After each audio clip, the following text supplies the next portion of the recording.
দীর্ঘ ৭ বছর পর চীনে পা রেখেছেন ভারতের প্রধানমন্ত্রী নরেন্দ্র মোদী। পা রেখে দেশটির গুরুত্বপূর্ণ কর্মকর্তাদের সঙ্গে বৈঠক করেন তিনি।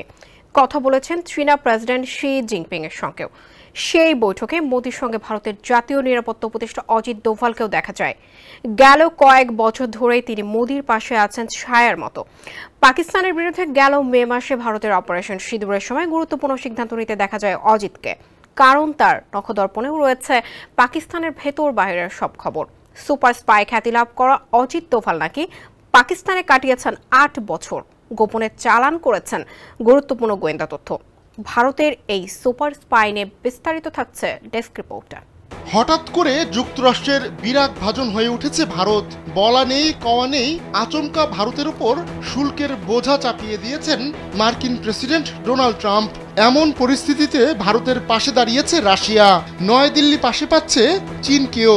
২০২০ সালে ভারতের সঙ্গে সীমান্ত সংঘাতে জড়ানো চীন নিজে থেকেই নয়াদিল্লির দিকে বাড়িয়েছে বন্ধুত্বের হাত।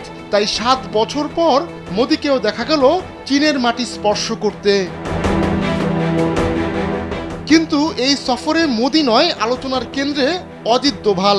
৫ বছর আগে কারিশমা দেখিয়েছিলেন তিনি। সে সময় করোনার কারণে সাংহাই কোঅপারেশন অর্গানাইজেশন এসসিওর সদস্য রাষ্ট্রদের জাতীয় নিরাপত্তা উপদেষ্টাদের বৈঠক হয়েছিল অনলাইনে। ৫ বছর আগের সেই বৈঠকে ভারতের সার্বভৌমত্বের প্রশ্নে অজিত নিয়েছিলেন কঠোর অবস্থান।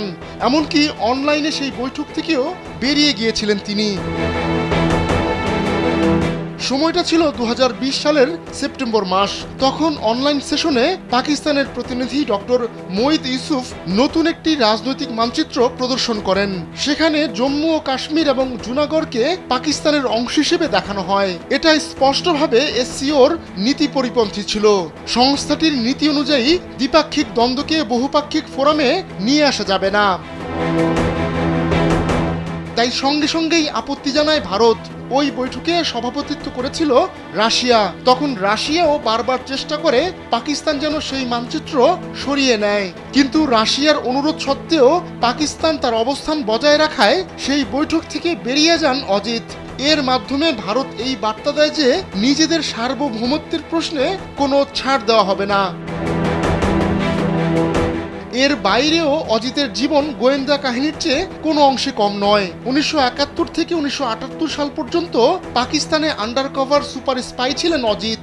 মুসলিম ধর্মীয় নেতার বেশ ধারণ করে বাংলাদেশের স্বাধীনতা যুদ্ধের সময় গোয়েন্দা তথ্য সংগ্রহ করতেন তিনি।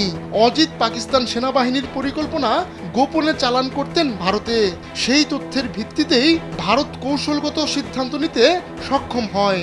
অভিজ্ঞ এই গোয়েন্দা নিজ দেশেও বিভিন্ন মধ্যস্থতায় নেতৃত্ব দিয়েছেন বলে এক প্রতিবেদনে জানিয়েছে এনডিটিভি। আহমদুল্লাহ শিকদার, কালবেলা।